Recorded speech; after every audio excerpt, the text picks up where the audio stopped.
A group of misguided animal rights activists free a caged chimp infected with the rage virus from a medical research lab.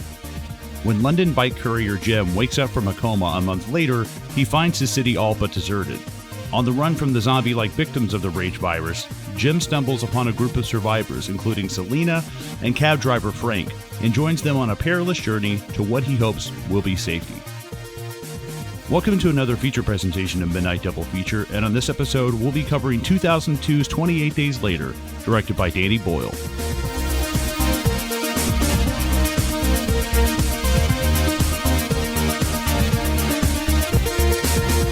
Boys and girls, how you doing? Welcome back to Midnight Double Feature. Thanks for joining us for this feature presentation episode of 2002's 28 Days Later, twice as fun, Midnight Double Feature.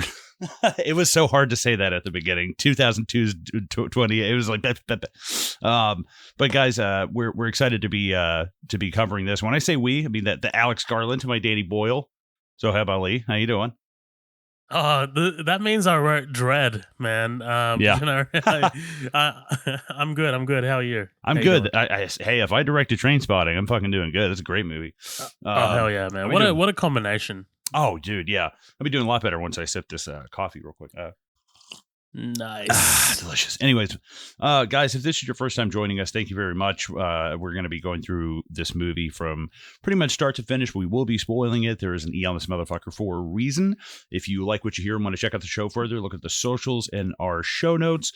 But always, most importantly, rate and review the show and stop by our Patreon. We do have a Patreon. It's called The Green Room. It's patreon.com/Midnight Double Feature. For $5 a month, you get 2 extra episodes every month. There's like 60, I think, in there now, and it's just going to keep piling up. So if you guys want to be a part of that and you just want to spend $5 a month, get 2 extra episodes. That's 4 episodes of Midnight Double Feature alone, not including our Breaking Bad podcast called Bad Crystal as well. You can check that out, and that's 100% free. So if you guys like what you hear on any of those, definitely leave us some feedback. Leave us those 5 stars. We really appreciate it. But with that do you think we're leaving some money on the table? We're doing a lot of fucking work, man. Yeah, I've done a lot more for $5, and right. That sounds, I've done a lot less. Yeah, it sounds so ominous. But yeah, man. Yeah, $5. Breaking Bad's exciting. Oh, sorry. Go ahead. Yeah. No. I was just saying, Breaking Bad's exciting, man. By the time this episode is out, episode 2 of season 3 will be out. And it's flying like it's flying by. It's crazy to think that we probably spent like collectively like 3 months between episode 1 and 2, and it's like 2 weeks. Yeah. Here you go. Mm-hmm. What I said is like, speaking of $5, I think that's about what the fucking budget of this movie was. Dude, man, talk about shoestring, right? Yeah, insane. Yeah, my shoestrings looked at this movie and went, "You broke, bitch." Yeah. We'll chat about that, because I also wonder if it's Boyle's sort of like directing style as well. That kind of comes into it, but yeah. I also promised to the listeners that this. I'm gonna do my best to try and not let this become like a backdoor The Last of Us episode. I knew that was gonna come up at some point. I mean, it's just it's in the conversation, you know. Dude, I'm so balls deep in that show. And it's permeated my thinking over the last, 5 weeks, because we're on episode 5 right now. So there will be comparisons, I think. And, we'll talk about it. We've talked about the zombie genre, for lack of a better term, before. We've covered Overlord. Have we covered any other zombie movies? Shaun of the Dead. Yeah, sure. Yeah. But no, that was very early on. Might be a 1 or 2 somewhere in there. Sure. Yeah, absolutely. But this is what I would consider. I guess we'll kind of get into our opening impressions. Yeah, go for it. If you've got nothing else, yeah, awesome. So, this is kind of what I would consider a true beast of a zombie film. Like, this is like, when I think of raw zombie film, this is the first thing that pops to mind. I think it's because it's unapologetically nothing else. Like, it's not a horror comedy. Like, it's a horror zombie post-apocalyptic film. Like, horror comedy is Shaun of the Dead. Overlord is a horror action, whatever, with zombies. Mm-hmm. This is like truly devastation, end of the world type stuff. The idea of waking up and discovering that the entire, let's assume, world at this point, but it is in fact just London or just the UK in this movie. But let's just assume from Cillian Murphy's character that he thinks it's the world. Mhm. Waking up and just realizing that, oh shit, am I the last man alive? And wondering, on Westminster Bridge, and where it's constantly busy, and you're seeing all these like fucking souvenirs strewn all over the floor, and you're just like, what is going on? Like, the devastation of it is insane. And I think Boyle does a fantastic job with this movie. I personally had not seen this movie for a very long time. It would probably have been at least 15 years. So when we were younger, my brother and I used to rent movies all the time. Whenever we had school holidays, my parents used to go to work. My brother and I were home. We would rent blockbuster movies. They used to have like a deal. They used to call them 5 for 5. So you can rent 5 weekly movies for $5. Oh yeah. Oh yeah. Yeah, it was awesome, man. It was so good. We had the pick of the litter. We had that at my local Captain Video. Captain Video. Captain Video or Movie Gallery sometimes. Those are two pretty big ones. Yeah, I mean, look, these places have gone the way of the dodo, right? Like, it's kind of crazy. But yeah, like we picked this up, and we picked up 28 Weeks Later, both of which we were really way too young to watch, by the way. How old were you? I can't remember. It's nebulous. It would have been early. It would have been year 7. What does that maybe, mean? It's maybe nebulous? Year 6. Like there's a period of time. Like, I mean, for a very long time, for years, during school holidays, we would rent movies. So I don't know where it falls into. Oh, okay. I was like, it's nebulous. Yeah. I was like, what? You gotta. I'm not up on my fucking dumb hick. Anyway, sorry. You fucking bogan. But no, yeah, like I remember watching this, and I was like, oh, it was okay, because like I was a kid, like the heavy themes of this movie do not really stick with you as a kid. All you want to see is zombies, and as a zombie movie, since then we've got The Walking Dead, we've got The Last of Us.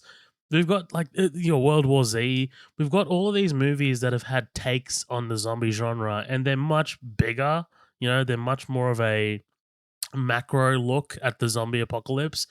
Whereas like this really focuses on humanity, right? Like this really focuses on, and in my opinion, that's what the best zombie movies do, or the best zombie shows do.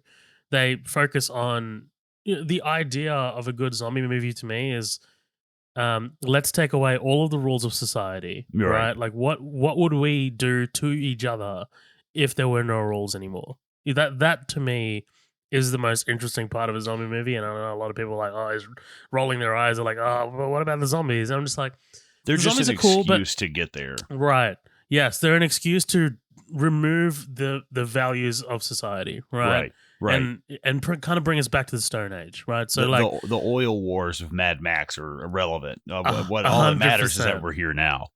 Yes, 100%. So this is what that movie gets into, quite a bit, in fact. And that doesn't really hit you as a kid. Like as a kid, you're not really thinking about that stuff. You just want zombies. You just want flesh tearing and flesh eating and whatever. Like rage virus, right? So I had not seen this movie since then. I'm talking 15 years. Damn. At least 15 years. So yeah, man, when I put this in again, which by the way, I will talk about my process as to how I acquired this movie in a sec. Yeah. I put it in and I was blown away.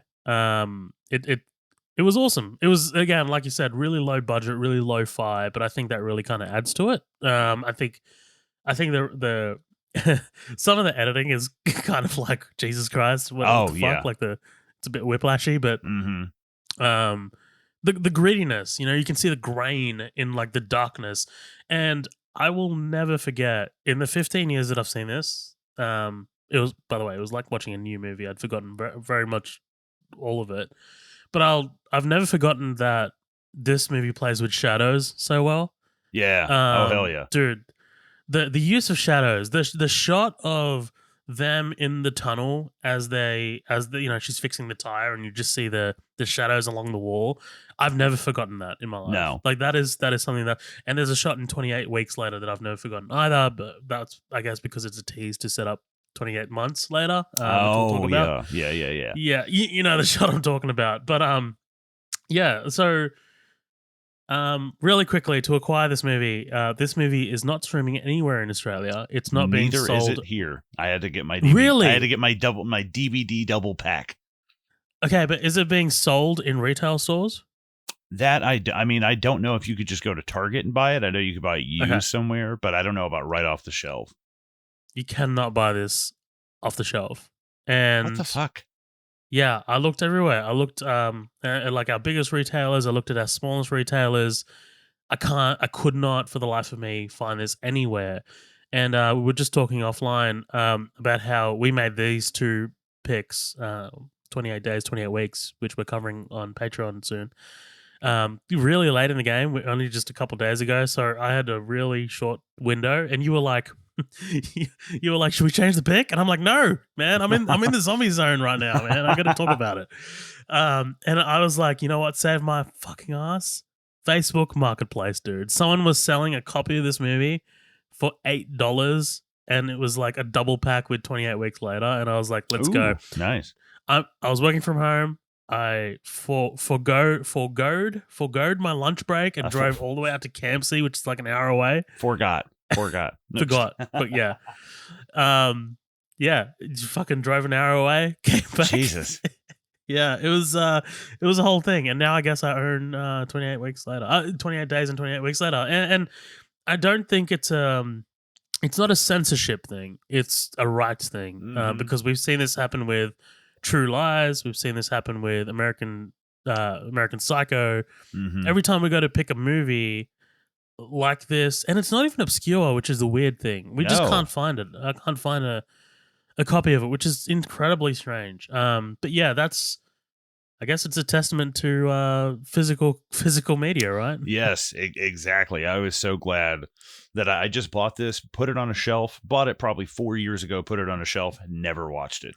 And it's just because it's one of those movies that like, I kind of always want to have both barrels of that gun loaded, of 28 days and weeks. Was that the end of your long drawn out? Yes. Yeah. I really, really dig this movie. And I guess spoilers for 28 Weeks Later. I was really surprised by how well that movie held up as well. So, no, yeah, me too. I think that it's also hard not to have this conversation without talking about, it's sibling movie, but we'll try to keep it to a minimum just because you got to pay us for that shit. You got to pay us, man. You got to pay us to dance. Right? But yeah, I mean, I don't think this is my pick. I don't think it would come to a shock of anybody who's listened to this show before that I love this movie. But I had not seen it in a very long time. I knew that I was still going to like it. I was like, there's no way. I was like, I know just in my heart of hearts that I still am going to enjoy this movie. I love Cillian Murphy. I love Alex Garland. I love Danny Boyle. Like, there's no way. Like, the shine will have probably worn off a little bit, which it did. But it's just because you're watching it now as like a 33-year-old versus a 12-year-old when it first came out. This was one of the last VHS movies I remember renting with a buddy of mine. Nice. Because they were starting to really kind of like, sorry, let me move my mic. They were really starting to come out of like style at the time. They were kind of phasing them out. I remember, watching this with my neighbor across the street and being blown away by the concept of a guy being in a coma and surviving, a zombie apocalypse, which is now I'm like, which came first, this or Walking Dead? The Walking Dead, yeah. I don't know when the Walking Dead. How much of The Walking Dead have you seen? Just very. Curious. I watched the first season, and then I heard they fired Frank Darabont and never watched it again. Yep. Pretty sure, isn't he still going through court stuff? Something like that, yeah. I just was like, dude, you fired Shawshank. What are you crazy? Primo. What are you fucking crazy? Like yeah, I've only seen like the first, I think 2 seasons. Mhm. But season 1 is outstanding. It's outstanding. Dude, there is a reason why that show, like The Walking Dead, was a cultural phenomenon. Like, and I think people use that word and they throw it around a lot. It had a foundation. Yeah, like it has like the Telltale game series. It has spinoffs, Fear the Walking Dead, the Walker Stalker Con. There's all these conventions you go to that are zombie stuff. Right. Like it had a very big impact. And I do kind of wonder which one came first. If that was something that happened in the comics, or did they just take it kind of from this? I don't know. But it's a great idea for a zombie movie. But by the way, just real quick plug. Robert Kirkman is one of the creators of that, or I think he did the comics, right? Maybe he's involved in some way.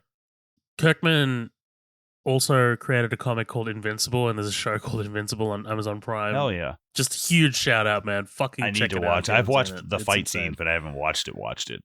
Oh, it's so good. I'm rewatching it. Season 2 is coming out this year. But yeah, I think this is probably the most beautiful zombie movie ever made. I wouldn't even, and not even really calling it a zombie movie is really all that, correct. But I love Shaun of the Dead. I love Romero and Savini's Night of the Living Dead. I love the zombie movies, but there's just nothing like, there were just moments in this that are watching this on my shitty little 32-inch Roku TV from a DVD player I've had for the last 9 years. It was still absolutely gorgeous. It was just beautiful. It is hashtag fucking cinema porn. Like, it looks so good. Like, everything from beginning to end, it's just like every goddamn frame of painting, man. Like the shots of him walking through London, the shots of them driving, it might be like the M3 or M5 or something like that, like them going, the huge windmills in the background. It's just like, dude, how much better can this get?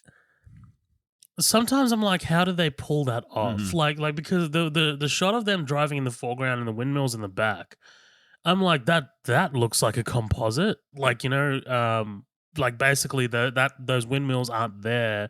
They kind of like shot those in a separate sequence, and then they kind of composited them. But like, there's a couple shots like that where I'm just like, that looks absolutely gorgeous, man. Like the visual style of this movie is absolutely incredible. Yeah, well, and then it's also not afraid to have these really crazy, like, holy Sam Raimi Dutch angles Batman. It's like, and it just like comes up, whoa, and you're like, all right.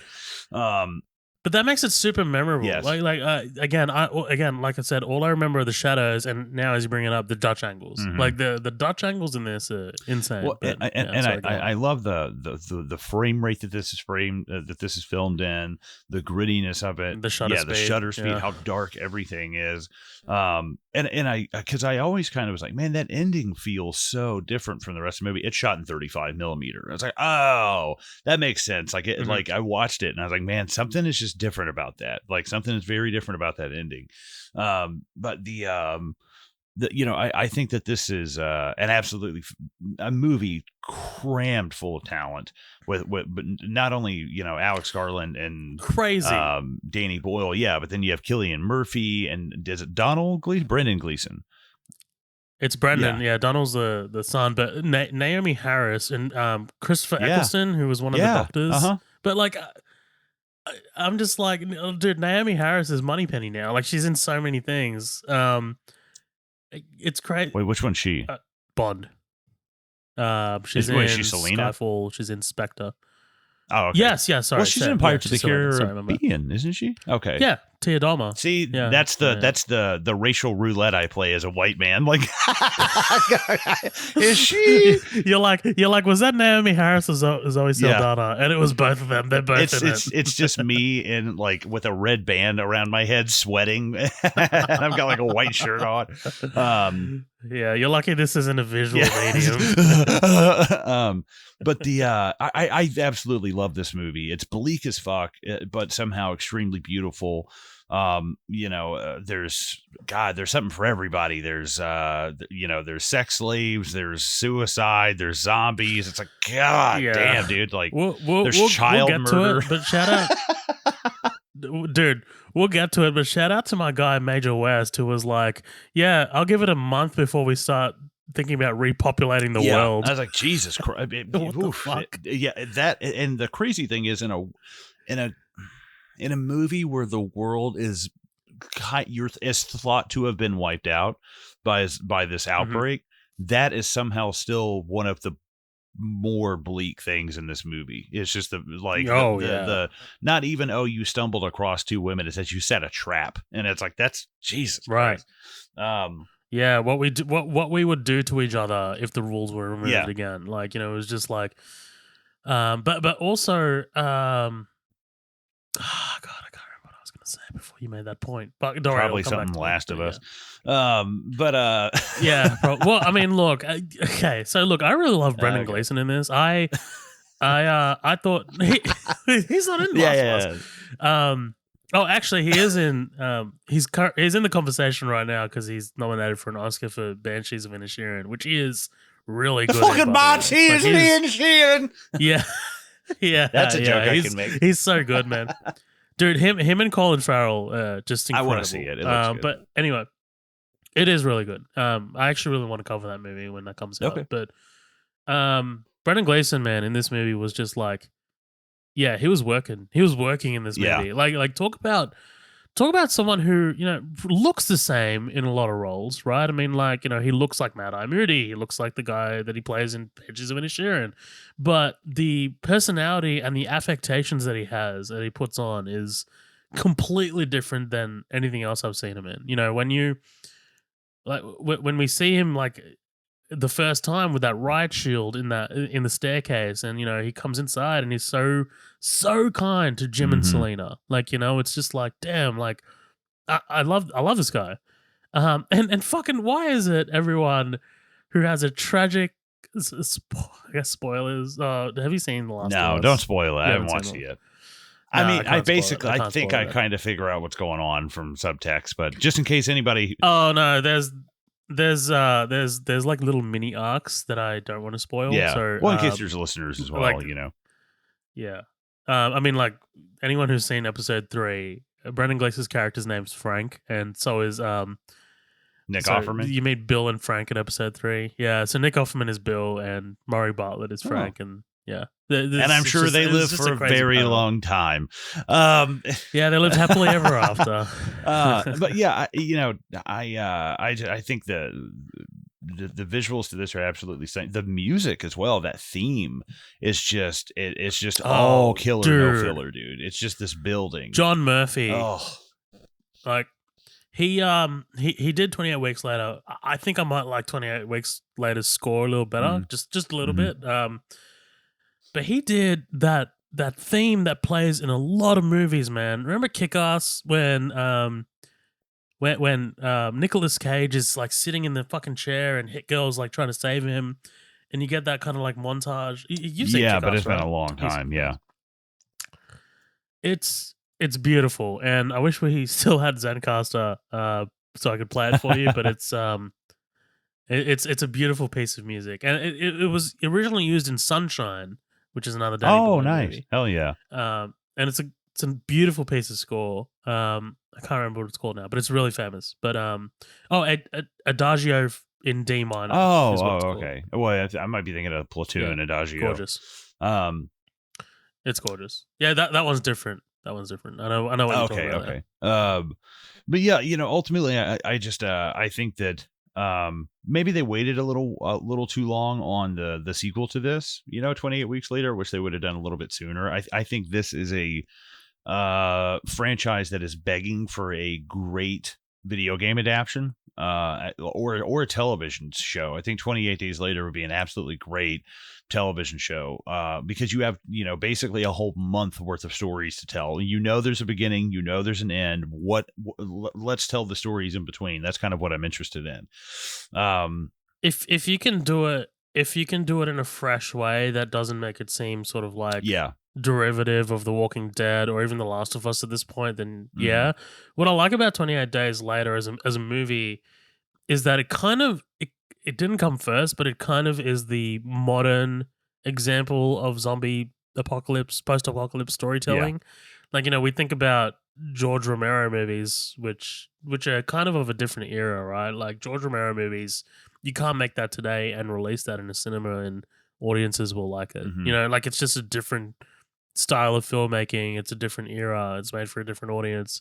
Yeah, it's kind of like this Um, to like it's like this is to fall out as what George Romero is like Mad Max. It's like this is like the sure. Yeah. newer kind of like post-apocalyptic thing. But all in all, I love this movie. I think it's absolutely fantastic. There were moments that made me genuinely emotional that I was like, wow, this movie is still fucking got it, man. And it brought me back. Mm. It brought me back to, there's only a few times I'm like, man, if you put a gun to my head and you're like, you can time travel to any place, anytime, anywhere you want. You can go to 1970s, Russia or something like that. You can go blah, blah, blah here.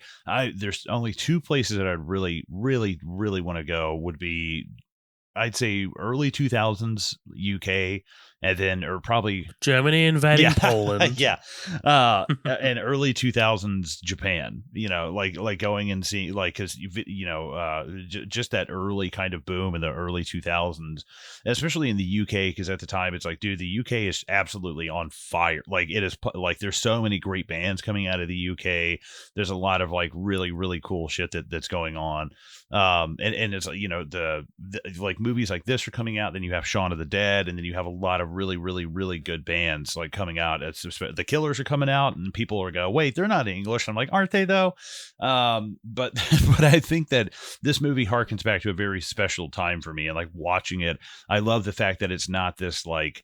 It's not shot on $75,000 IMAX cameras. It is a little gritty. It is a little dirty. It is a little student film, and I like that. Right. It was weird because I was watching this on a 4K TV, and I haven't seen watched a Blu-ray in a long time. And I don't know if it was like the 1080p of the Blu-ray that was kind of making it look a little pixelated, or if it was the filmmaking. Yeah, I don't know. Like, what is this? I was like, man, I know I'm watching this on a DVD, but fuck, 28 weeks later looks like The Dark Knight compared to this. It does. But with that out of the way, I say we just go ahead and kind of jump into the beginning of our story here. What do you say? Yeah, absolutely. One more thing that I want to just really quickly mention, and we won't keep talking about 28 Weeks Later, but I like the distinction. I like the distinction between these two movies because this is more the more intimate one. This one really gets into the heart and soul of, I guess, humanity and what we would do for each other. But like the second one also does that, but it also takes the macro look at like zombies and the post-apocalypse.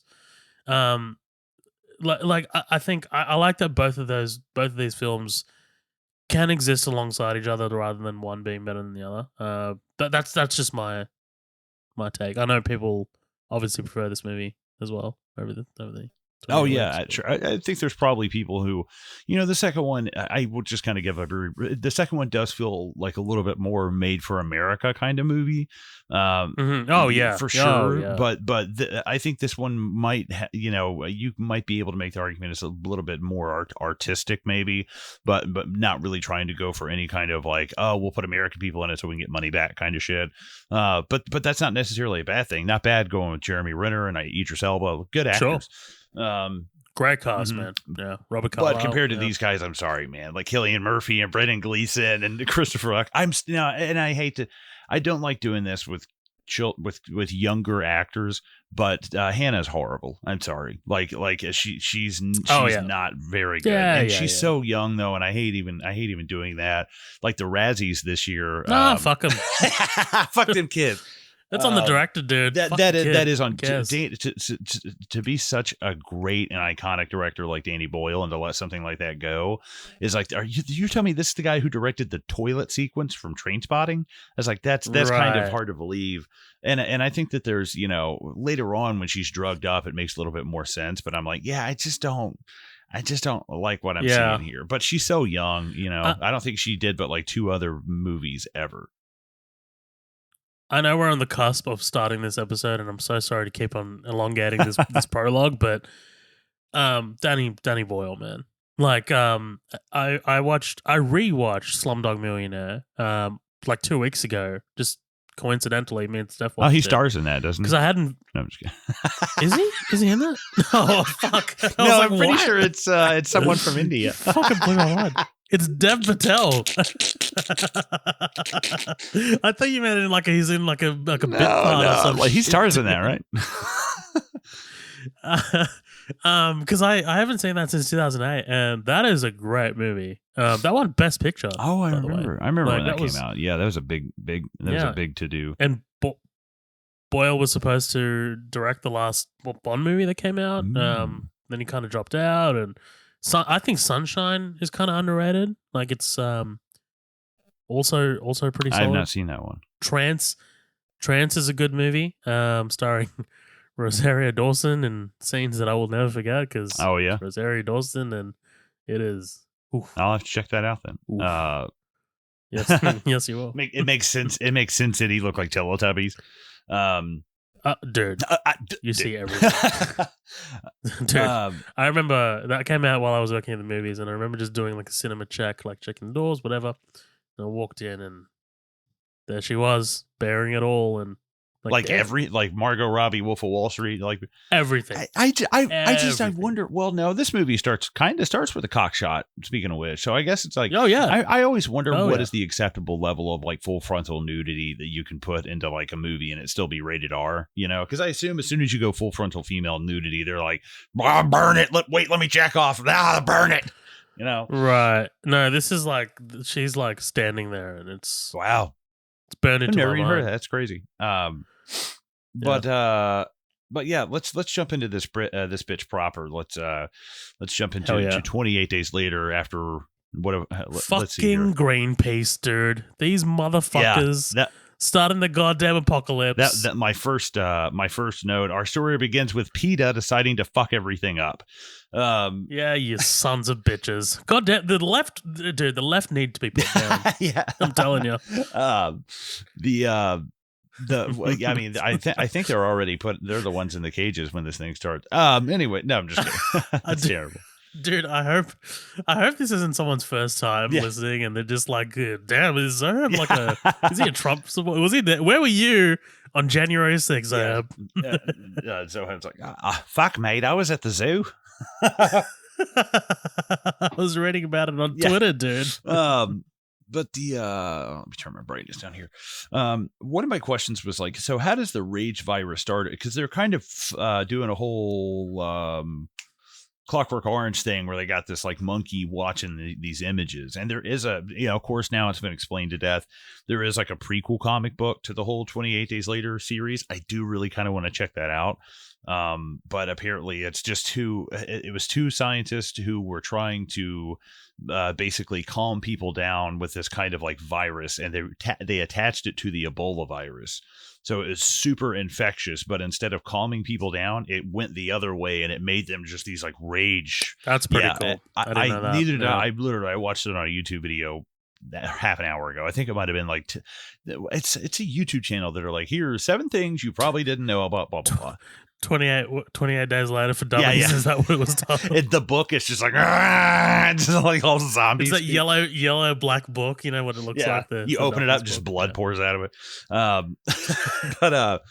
But yeah, that's kind of how the virus starts. In case anybody here was kind of curious, I was as well. It's like, what exactly is going on here? I like the fact that it's not 100% explained, but there is some, there's there'd be some lore. There'd be some lore around it for sure. I am glad that they don't go into too much detail about it. But it was funny because I was watching this opening scene and I was like, I couldn't remember what they named the virus. I kept confusing it with the T virus. I think that's Resident Evil. I think. But yeah, like this. So this was planned. By the way, this opening scene is terrible. I just don't like this scene. They could have cut this from the movie. I'm sorry. The whole PETA outbreak. Yeah, I don't like it. I just don't think it feels akin to the rest of the movie. I don't know. I kind of like it. I like it only in the sense of like that it's an act of what somebody thinks is an act of kindness actually ends up being the worst thing possible. I do like that, like the poetic kind of irony of it. But other than that, It's like,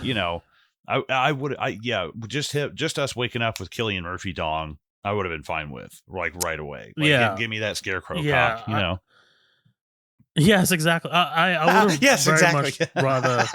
Give me that dick. Get after it.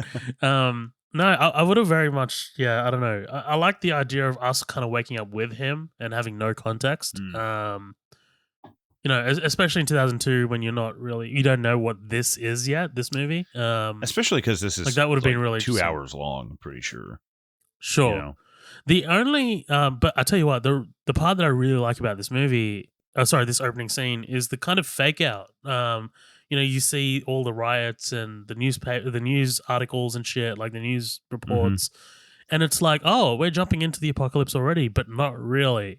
Like this is humanity without the rage virus, and then kind of zoom out and you see that this what is it, monkey ape whatever, kind of like being forced to watch Uh huh. Yeah. humans be humans, and then I guess it gets imprinted with human rage. Right, which I guess it's just kind of like the cyclical nature of violence. That just the fact that like the rage virus wouldn't exist if it were not for humans already, kind of showing this attitude. I guess, for lack of a better term, this side of humanity.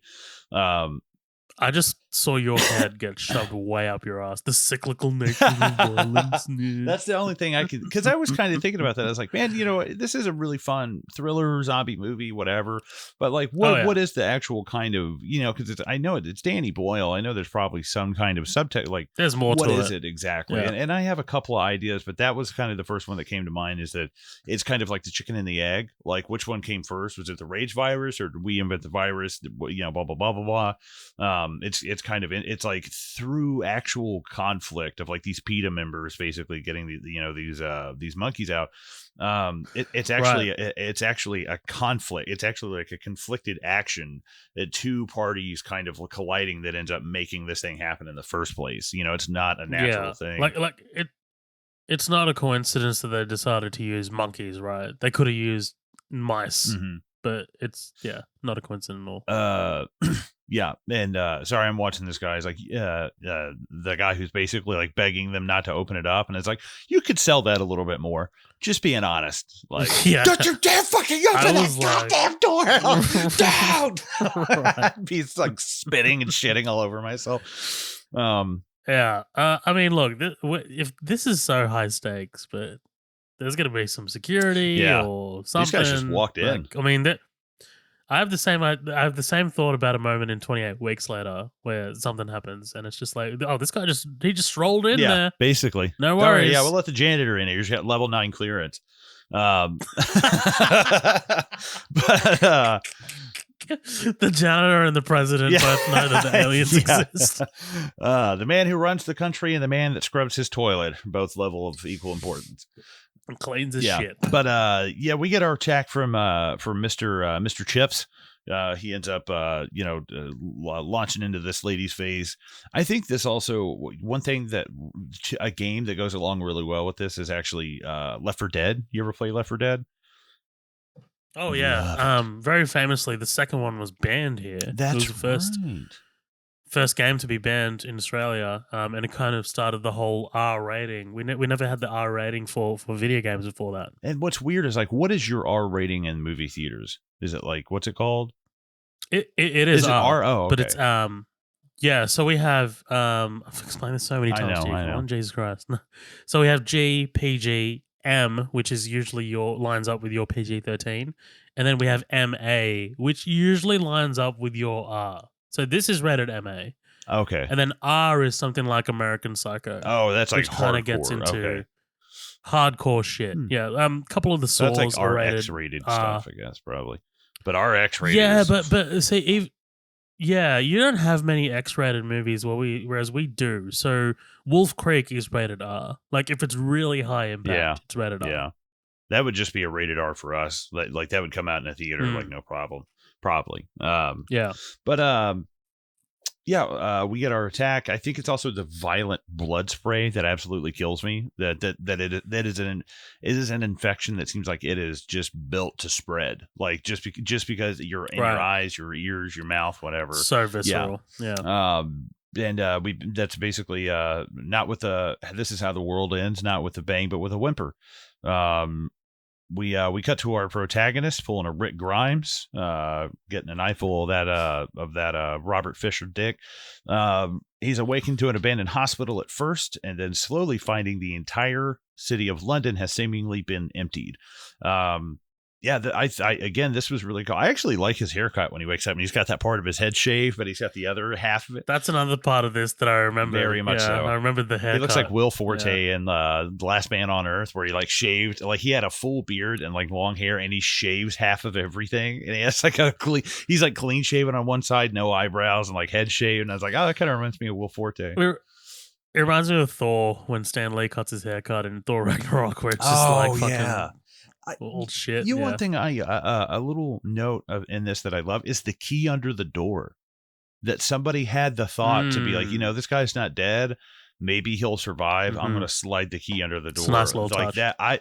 But see, like, not that I need to see it, but I would love to see 12 episode show. It's the 28 stories later or something, and it's 28 little stories that all happen. And one of them is somebody being like, we can't leave this guy here, and they're like, come on, let's go. And they at least slide the key under the door and then they take off and you never know what happens. It's like, I'd love to see that. So 28 months later is happening. Did you know this? It is okay, because I've heard shit for Cillian Murphy said he wanted to do it at one point. So I don't know what's going on. And Naomi Harris. Yeah, Cool. I think all four of them. So Cillian Murphy, Naomi Harris, Alex Garland, and Danny Boyle. It is actually on IMDb and listed. Like Danny Boyle is a director. Cillian Murphy's back. Oh, cool. I think it is happening more than it's not now. Man, so that's exciting. Fingers crossed. Yeah. We get him just kind of exploring the entirety of like at first the hospital and then the city. This reminds me a lot of The Stand, the Stephen King like miniseries. I love that feeling of like not even like zombies, not robots, not like whatever. It's nothing. Like there's even though there are like zombies and shit. It's eerie. Yeah, as of now, there's nothing. He knows nothing is going on. Right. Let me see here. Oh, sorry. I'm actually surprised we haven't talked about it yet, but just how, I guess, prescient this is post-COVID. Oh, God, yes.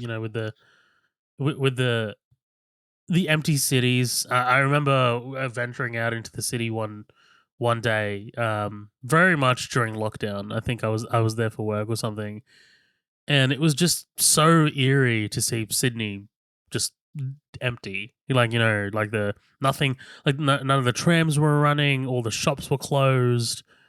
All you hear are the traffic lights. That's it. And it was just so crazy. Yeah, there's like a word. There's a definition for that. Like, and it's being in a place that was once previously like very occupied. Like when you're in a crowded stadium and then all of a sudden it's empty. It's like there's this eerie. You can feel the room kind of like settling, and to feel the world doing that is just something else entirely. We get that unbelievably great shot of him. What is the name of the bridge right there by Big Ben? I think you said it. Westminster Bridge. Yeah. If there is a shot that when you say 28 days later, that's probably the shot you think of. That's the one. That's the one. I absolutely love that. I just love the way this whole thing looks, man. It just looks so low budget. This is not somebody you thought would have shot Train Spotting like a few years before this, and like he's not Danny Boyle's not some snub. Like, he was a pretty well-respected director at this point. And Train Spotting was pretty big. Fuck sure. Yeah, absolutely. Yeah. Also Robert Carlyle. Do you know how they filmed this, by the way? This is crazy. So like, I've heard they held up. So I'm just going to read this off. So most of it, the film features scenes set in normally bustling parts of London, such as Westminster Bridge, Piccadilly Circus, and Oxford Street. To depict these as desolate, the film crew closed off sections of street for minutes at a time, usually in early morning before sunrise on Sundays, and would typically have around 45 minutes after dawn to shoot the locations devoid of traffic and members of the public. It's insane. That's crazy, man. Like that, just that little window. Yeah, I've heard. Yeah, that it was basically that I think Danny Boyle was like, I don't want to hold up somebody's whole day, and he's like, I just want to get it over. Give me 45 minutes in the morning, and we'll be out of the way. I was like, that's nice of him. But we get these unbelievably great shots just of him going around the city, him picking up all the money on the stairs, and just like, dude, it's not, you might as well wipe your ass with it, like it means nothing now. um and this would actually be a really great cosplay, like the nurse's scrubs, the half shaved head, like the bandage on the arm, like that'd be kind of an interesting look. um but just again, yeah, the eeriness of it. It's just so like, God, that's terrifying. Yeah, The Mercedes parked right in the intersection, like, holy fuck. dude. Um, And I guess it's something, I guess another real world event was 9/11, right? So a lot of this took place. So when he's walking around here in the city, this was shot before 9/11. And then I think it's the scene when they're in Brendan Gleeson's sort of like apartment, and all the Christmas lights are lit up. I think that was the day it happened. So that was like they were there filming that on the day of 9/11, and they were talking about like how it was a weird situation to be in, like with like all these like bright lights and whatever. But like Danny Boyle apparently on the commentary of the DVD is like, yeah, when we shot these kind of like Westminster Bridge scenes, now that I'm watching it, it's eerie. Like, I'm seeing all these like missing persons flyers and stuff, and it's just yeah, it just reminds me of like New York, yeah. I think I read something where he stated as much. Like, I basically regret, like, if I could change anything about the movie, I would probably have changed that. But it's like, well, I mean, I understand it brings up an extremely fucked up event, but at the same time, like, we're trying to display an extremely fucked up event, like, for the sake of Mhm. like for this, like, that's I'm not saying that just because it brings up a national tragedy that makes it okay, but that's kind of, I think, what they're going for here. They want something on that kind of level. Um but I think it's just kind of ironic that it ended up being, a coincidence that, you like said, this was shot even before that, and then it came out afterwards. So it's like, fuck, like, now I gotta explain this every fucking press tour I go on. Sure. But yeah, we get him kind of exploring the city. Like you said, we see the kind of missing, the missing flyers. Let me see here.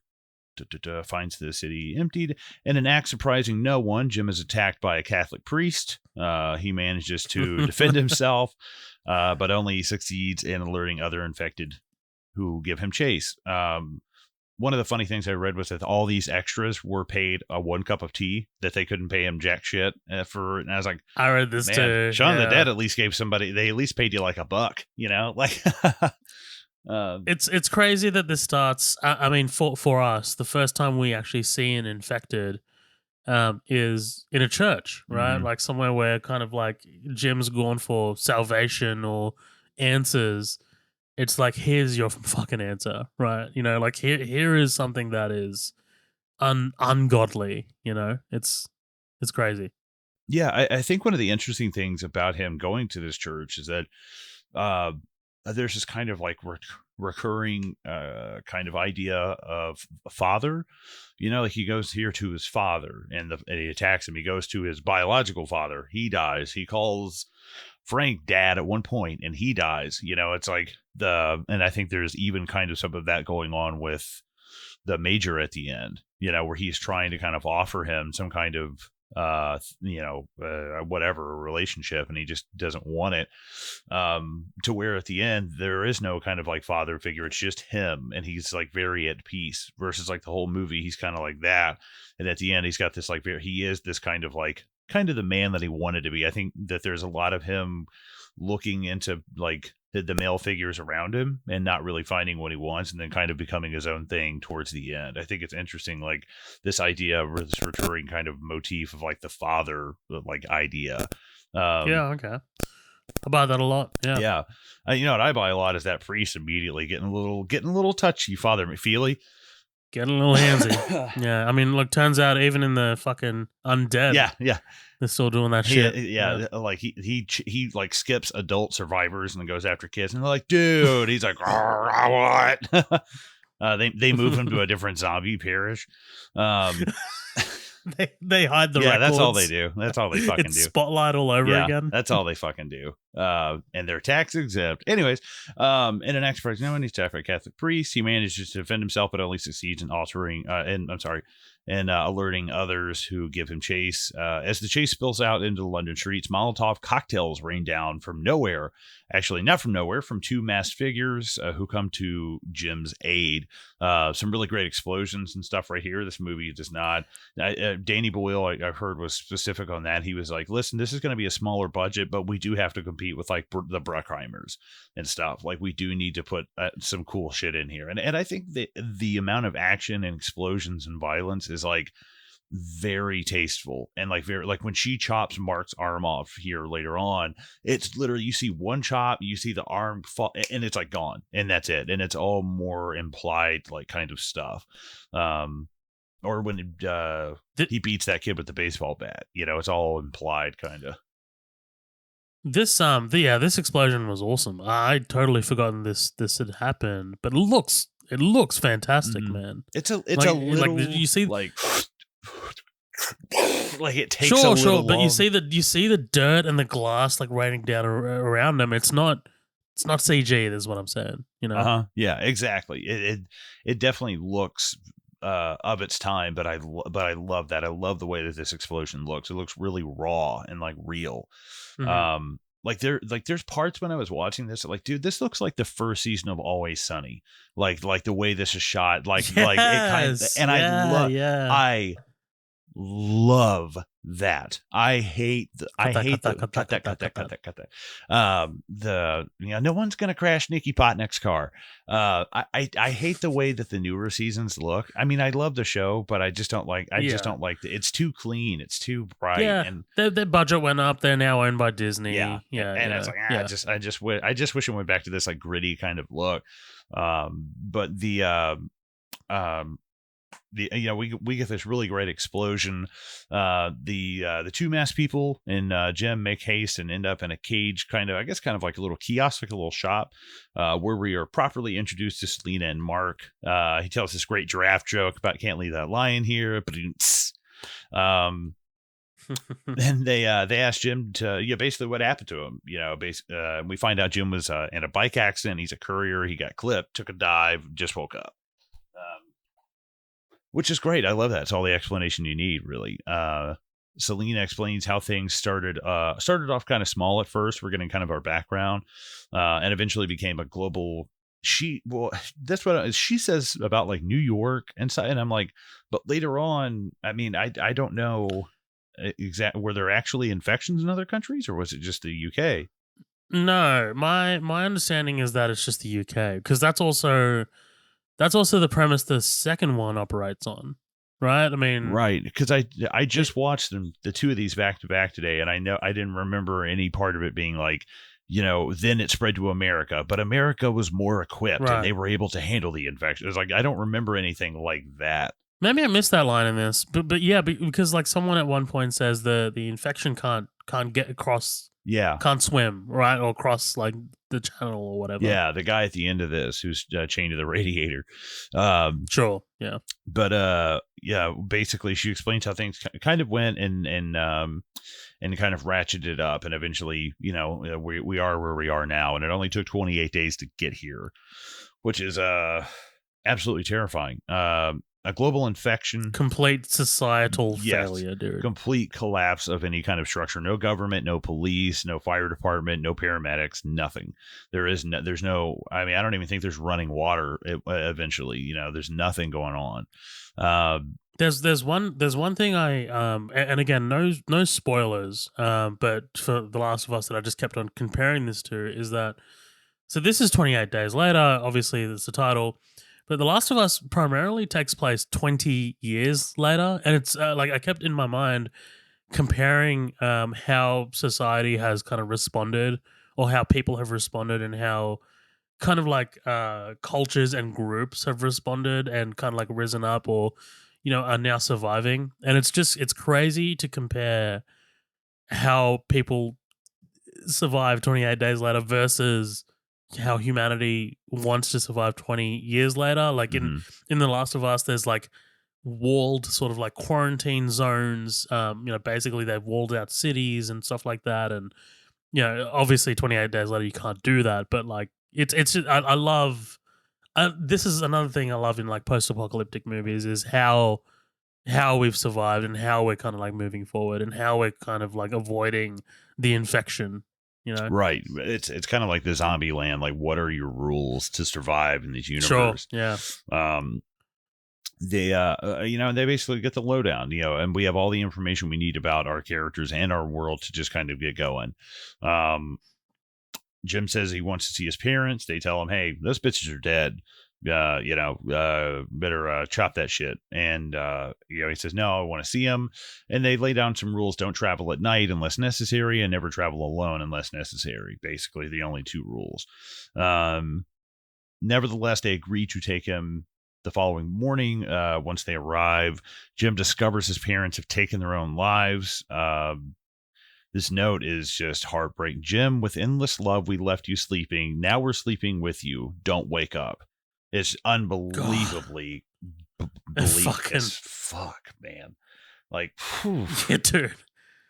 That was a lot. We're in our first 10 minutes of the zombie movie. Christ, man. Jesus. That was... I mean, I've seen...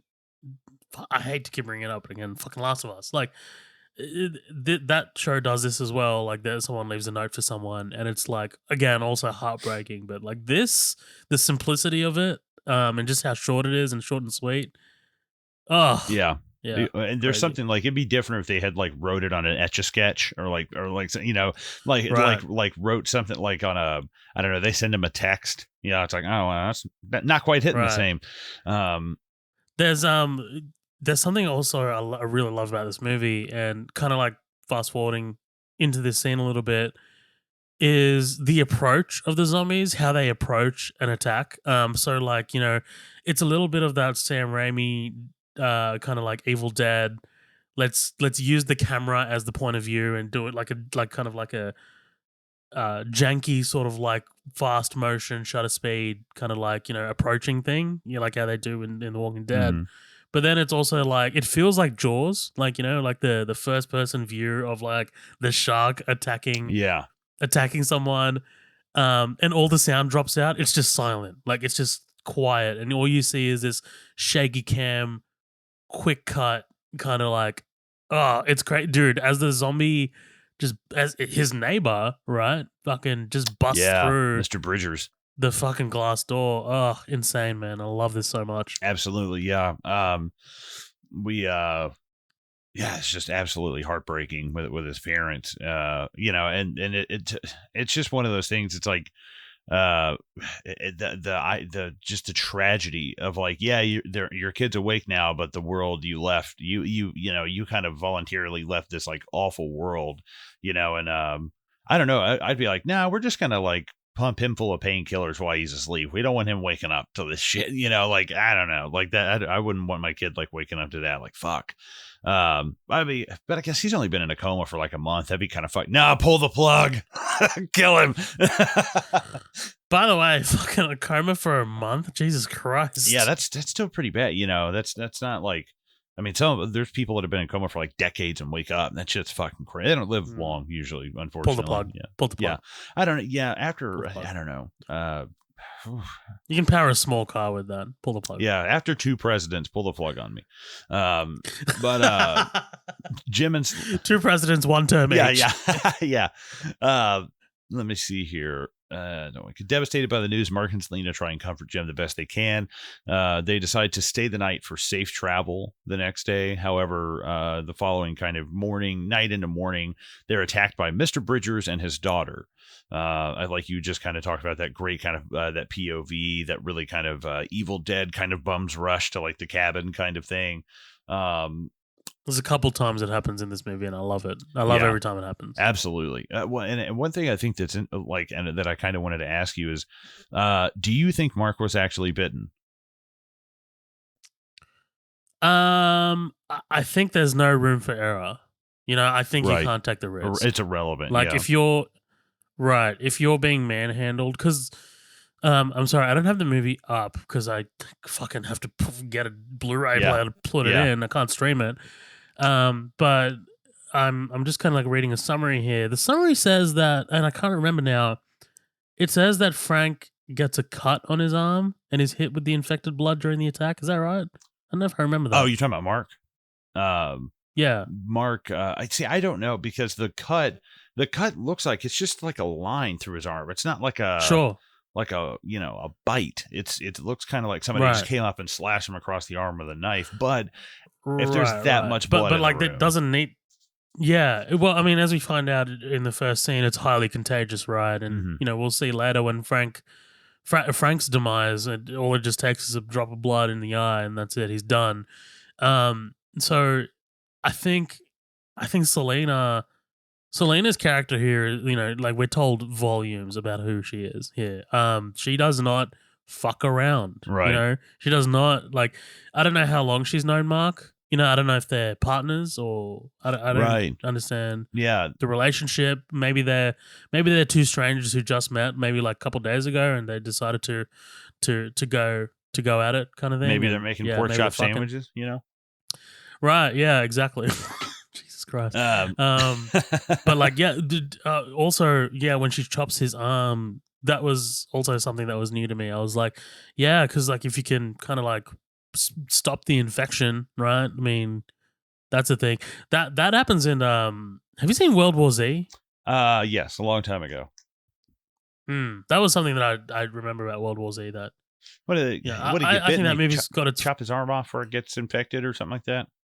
It was crazy, man. Like, so there's a scene in Israel. I watched it again recently. I thought I thought it held up a little better first time I saw it. But yeah, there's a scene in Israel, kind of like it's that really iconic shot of like the zombies kind of like breaching the wall. They're kind of like climbing on top of each Yeah. other, and they kind of like breach the city. And one of the soldiers that Brad Pitt's with gets bitten, and he sees the bite. You see the bite, and without hesitation, he grabs his machete and just lops it off. And Mm, it's so quick, and you're just like, whoa. fuck. Yeah, it's good. It's a great scene. I actually think that movie's a little underrated. Fucking yeah, I need to watch again. It's been a while, yeah. yeah, base Mark gets bitten. Bye bye Mark. Oh bye Mark.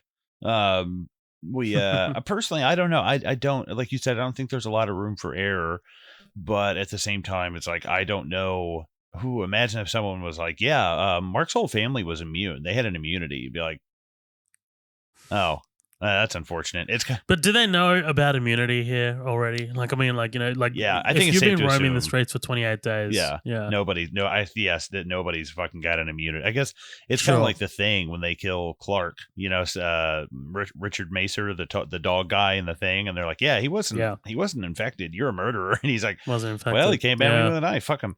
Um, But now you know for certain, right? right. Yeah. Right. Yeah, exactly. Jim and Selena travel quick with Selena saying, being alive is as good as it gets. It's important to remember. And as they come up, they kind of get this look on this apartment with these flashing Christmas lights. What do you think of this the first time you saw it? Yeah, I thought this was really unique. I mean, like the visual, obviously the visual style, right? Like just the brightly lit apartment. Apparently this is an actual a pretty famous tower, Balfron Tower, Oh, in Poplar Tower Hamlets, East London. But yeah, like this was awesome because I was like, oh, Salvation, like that must be what they're thinking too. yeah. It's like it's almost like a lighthouse, Hmm. But Because I'll tell you what, most of this movie, all I remembered about it was the Christopher Eccleston kind of like sequence, like that they're kind of like holed up in this castle esque structure, and all I remember was them just kind of like shooting at zombies that were approaching. That's all I remember, but I don't remember any of see, this. that's crazy because I did not remember the second half of this as much, but I definitely remember them in the taxi, like the four of them riding around, and I was like, Oh right, I yeah. want this movie.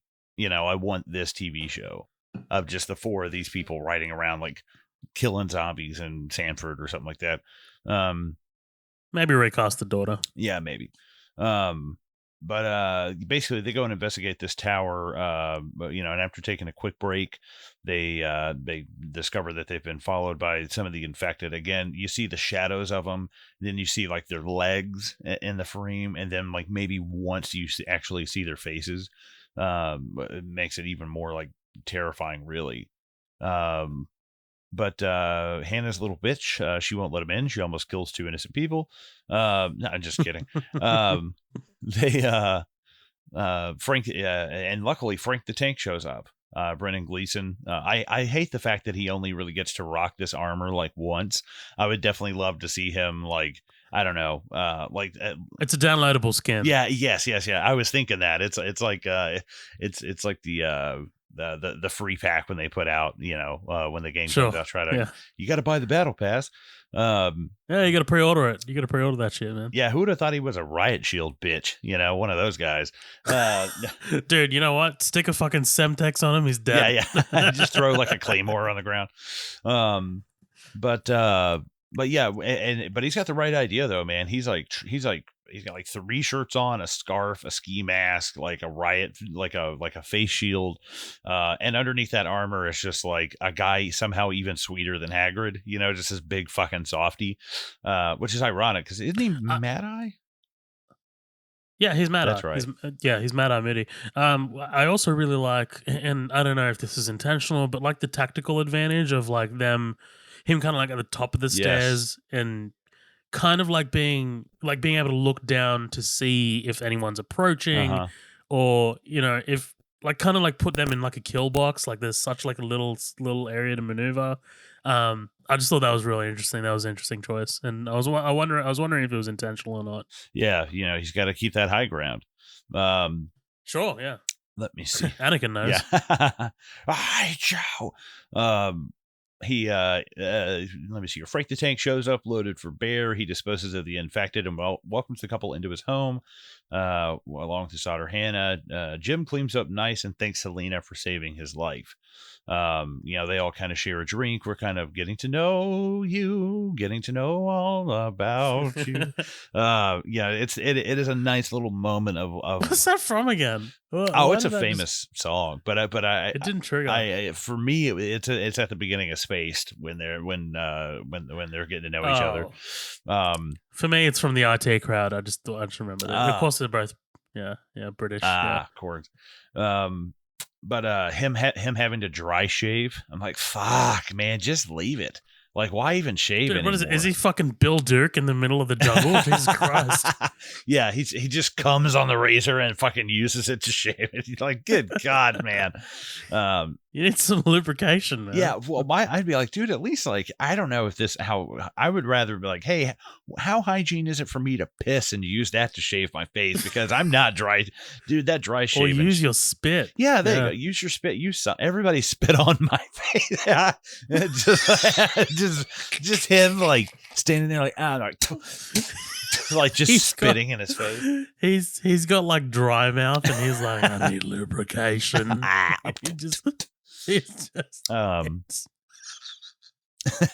Frank's back there filming it. Sorry. The mental image of everyone like sneezing and shit on Dwight in the episode of the Office. That's so funny you went, because I went Always Sunny when he's like, are we spitting? And they start spitting on like Oscar from The Office is there. Yes, that's right. But yeah, he welcomes into his home. Everybody, it gets kind of comfy. Like we said, he thanks Selena for saving his life. She doesn't really give a shit, it seems like, just again trying to just kind of stay distant, doesn't want to get attached. Makes sense. People don't usually hang around for long. I love her hair in this movie. That is so early 2000s, and I love that shit. Like I love that kind of like early 2000s like British hairstyle, especially on like a black woman. Like I love the way that she rocks that. Like it's like, God, that looks fucking cool.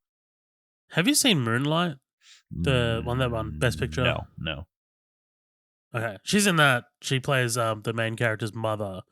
Dude, she is incredible in that movie. Oh, really? Like, yeah. If you wanna sink your teeth into something that Naomi Harris does, like dramatic work, it's fucking it's great. She's never forget her in that movie. Don't love that movie, but yeah, Yeah. Yeah, she's absolutely beautiful as well. Like, holy shit. Stunning. But Yeah, they did her dirty in Pirates of the Caribbean, oh dude. yeah, They had her as like the oracle kind of lady, and it's just like, and she have all here the you like are in the swamp. black shit Yeah, in between her teeth and stuff, and I was like, okay. right. They make Yeah. her look like Swamp Thing's bitch, and it's like, no, I don't think. But One of his hoes. yeah, Swamp Ho. Um, but yeah, like I said, Selena, she doesn't really seem to give a shit. The next morning, Frank shows them his rain buckets and a mysterious message from a group of armed survivors promising salvation. One of the funny things I heard was that they got like 100 buckets. Yeah, you know what I'm trying to say? Yeah, Yeah, yeah, I know this story. they got like 100 buckets, and when they saw it, it was just like not. And which 100 buckets would still be fine to collect rainwater, you know. But I get it. Like the more Danny Boyle was the one who was like, you gotta get more, man, because this doesn't look desperate enough. Yeah, I think Danny Boyle was the one who was like, "Yeah, we're gonna need 1,000, and I need them by the end of the day." And they got 1,000 of Right. them. But when you look, there's like laundry baskets and spaghetti strainers and shit that Yeah. has holes all in it. Yeah. And it doesn't make any fucking sense. Yeah, yeah. I mean, look, it kind of also adds to the desperation of Frank as well, I guess, his mindset. Well, and you know, it's not. I mean, yeah, the range is going to come right out of the side, but there is at least a bottom to it that'll have some small amount of water in it. I guess it's better. I than like the nothing. idea of the condensation using the sheet, Yeah. the plastic sheet, but he doesn't know how to use it. Like he's not, Uh-huh. you know. I Yeah. like that. You know, Yeah. yeah. Even Frank, it's like, yeah, he's got his limitations. You know, we're not this guy in Harvard grad or something. But like I He's said, a fucking taxi driver, dude. yeah, I mean, that's, you know. he again he shows him the radio message. At first I think they're still a little hesitant to believe it, but at the same time they're like, what have we got to lose? You know, we don't really have. You know, we can't stay in the city. Um, and I love the shot of the actual antenna like pointing, and they're like, it's got to be, you know, like that, like the signal is like super strong. After a bit of back and forth, the quad decide to make a go of it and hits the road. I love that. This is when I was like, dude, I I remembered this, but at the same time, I was like, man, I wish this was. I don't know. I just wish there was more of this. The four of them kind of hitting the road and, you know, killing zombies and getting supplies and trying to figure out like where they're going to be going. Like I wish there was a little bit more of this. Like I almost wish the movie started with the four of them all together, because I love the way this kind of all like kicks off. And just the four of them like in that car, like hitting the road in the calm before the storm. You know, it's this kind of it's this really beautiful moment of like when Frank is watching those four horses, and he's like, yeah, they're not the same, you know, like brother and sister, blah blah, but they made their own kind of little family. Obviously it's kind of referring to like the four of them. And I really enjoy the kind of like camaraderie that they all have. Eventually you are rooting your ass off for these people at one point. Like Oh, you yeah. really want to. And when Frank gets infected, it's probably like the most heartbreaking part of the movie is like Frank getting infected, because it's like, Oh, why dude. couldn't they take his daughter? Because You know? it's it's also one of those things. Yeah, I know, right? It's also one of those things of like, you know, here at the end of all things, when society has fallen and there's no rules, you guys have developed a relationship and a reliance among each other, and you know, something that keeps us fucking humans going, man. Like, I mean, I think a lot of us, when we were in the pandemic and you know we were all locked down, one of the things we missed was companionship and you know Mhm. the ability to go out to dinner and you know have a laugh and shit. And here these guys are, and they are longing for human interaction, you know. And it's only been 28 days, but I mean, if you think about that in the terms of our pandemic that we just had, 28 days is a long time. Like, you Mm. know, like to be in a house or just stuck for 28 days straight with no human interaction or you know no communal experience, that is big, you know. Ugh. But like this is something that The Last of Us also does really, really well is, you know, developing a relationship between people in the most dire of circumstances. And yeah, it's beautiful. I really dig this as well. Yeah. I Yeah, I think that this that's one thing this movie inarguably gets like really really well is like even though it's only really been 30 days since all this happened, it feels like it's been like years. It feels like these people have not seen other people in forever. You know, going every single day, seeing people on the street corner. And even if you're a total shut in, you can look out your window and see a whole world like underneath you. So to not even see that at all, and then, have two people show up on your doorstep is kind of a big deal.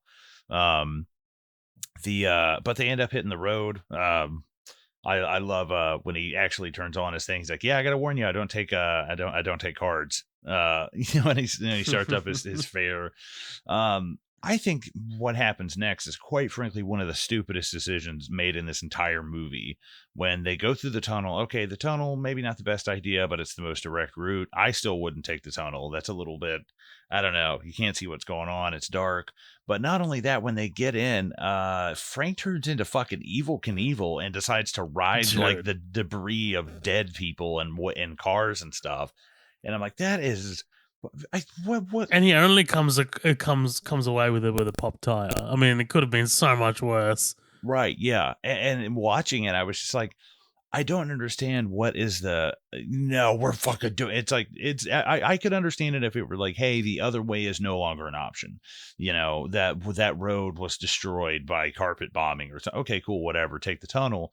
But at the same time, they say it takes longer, right, to go around. Is that right? Yeah, they said it's open, it's open and it's outside, and I'm like, I mean, I would just take the longer that kind of route. tracks. That kind of tracks for me for Frank as a character. I mean, as someone who is putting out 1,000 things to catch rain for survival, and this desperation to get to this place that's supposedly safe for his daughter, and then his heartbreak when he gets there and there's no one there. It tracks for me a little bit. Like this idea of like I will give everything to ensure the safety of my daughter. Right, yeah, absolutely, except safe driving. But Right, it just right. seemed like such a stupid, like it just seemed so out of character. If this were Jim, maybe I could see it, but not Frank. It's just not a guy She who dies because he fucking yeah, went up there and he didn't put a he seatbelt on or drops the something. It's car on just her when right, she's changing the right. tire. Um, but yeah, they barely get the tire changed in time. This is definitely I feel confident saying this is one of the most iconic scenes in like a modern zombie film. Oh yeah. Unbelievably, the only thing I do not like about the scene is that the zombies just kind of stop chasing them once They just give they up. just kind of give up, and I was like, oh okay. Yeah. But I don't They know. just give up. I'm torn because I like the fact that they kind of like they're not zombies that are this mindless dumb thing. Like they are basically There's intelligence there. there is There's and there's an intelligence. intelligence in Yeah. going, okay, that's an armored fast shell I'm never going to catch. Like just save our energy. Yeah. Um, If you compare this to the sequel, with 28 Weeks, when Don is being chased in that harrowing opening sequence yeah. of the second movie, and he kind of gets away in the boat, and they kind of stop as well. Like the scene does cut, Mhm. like you kind of don't see whether they keep chasing him, but I'm pretty sure they stop. And then if you kind of like watch Don throughout that movie, especially after he's infected, like there are points when it looks like he is thinking about things, especially when he brutalizes his wife. Yeah. Like there's a moment where like you see because yeah, the rage virus doesn't completely make you a mindless flesh eater, right? Like there is a person still in there, which kind of adds to the heartbreak of it all, really. Yeah, absolutely. Yeah, it's kind of like a werewolf, It's like it's not like you wanted to be this thing. There is somebody kind of trapped in there. Um, but yeah, we barely escape out of the tunnel. A really really great scene. I can't stress that enough. The one coming up to the back windshield as the tail lights kick up is just always going to be burned in my memory. They take off. I love Jim hanging out the window, just taunting them as they're leaving. I would have loved if one like as he's passing, one pops up from behind a car dude. and just clips him and drags him out. I'd fucking die. They they get out of the tunnel. They decide to do a little shopping. Again, this is great. I love all of this. This is kind of like that. You gotta have a shopping scene, man, in a post-apocalyptic movie. You just have to. You gotta do it. Yeah, well, and it's also got this kind of like wish fulfillment kind of feeling of just going into a store and just loading up and walking the fuck out with like whatever you want. No, Oh, him living the credit card is great. I love that's such a great touch. It's so good. Him grabbing the 4 bottles of like, he's like, it'll keep you, it'll keep you warm, but it's not hot. Yeah, him being like, we can take anything, just don't take shit. Don't take trash. Have you ever had a Terry's orange chocolate orange? No, I haven't. Fucking delicious. They're good. Okay, they're very good. I had a friend send me one once. They were really, really fucking good.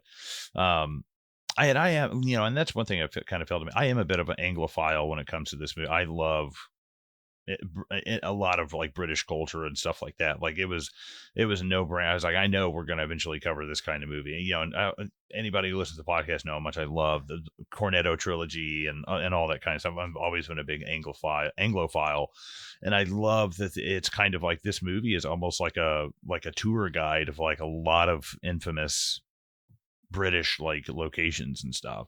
So I'm sorry to listen. There's a fucking cicada or something outside, and it's just so fucking loud, and I think it's picking up on my mic. I'll try and get rid of it as much in post, but okay. Go. That's why there's like a buzzing of it. I don't even go hit it with a broom. No, it's out in the garden somewhere, dude. I got a dog barking 2 doors down. It's fucking annoying. Yeah. Okay, let me see. Where is it? Okay, so yeah, we're done shopping. Yeah, once we're done with our shopping spree, I love the little touch of like all the produce being rotted. They don't want to bring anything that has to be cooked. Like it's all very smart decisions. Max Brooks, the Zombie Survival Guide, would love this movie.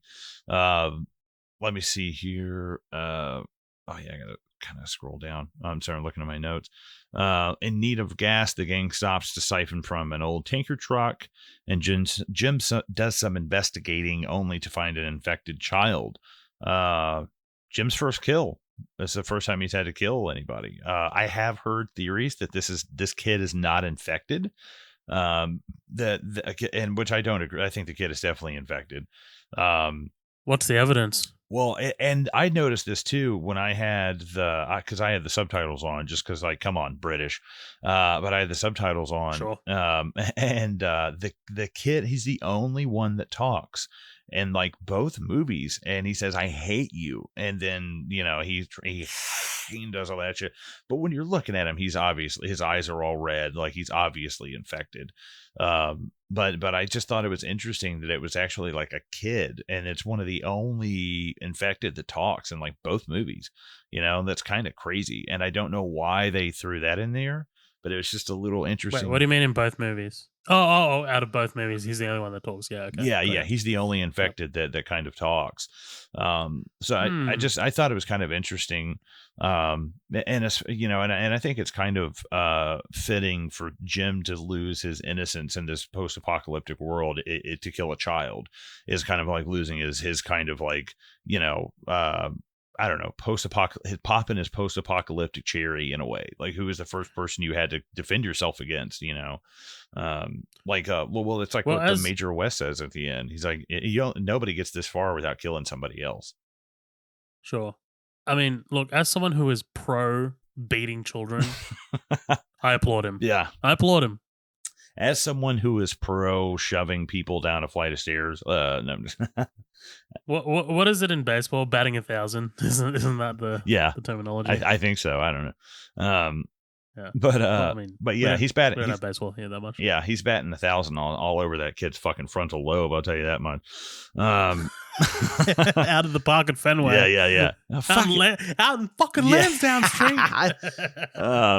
We're given some insanely gorgeous shots of our road warriors before stopping and enjoying a nice little picnic lunch that turns into a sleepover.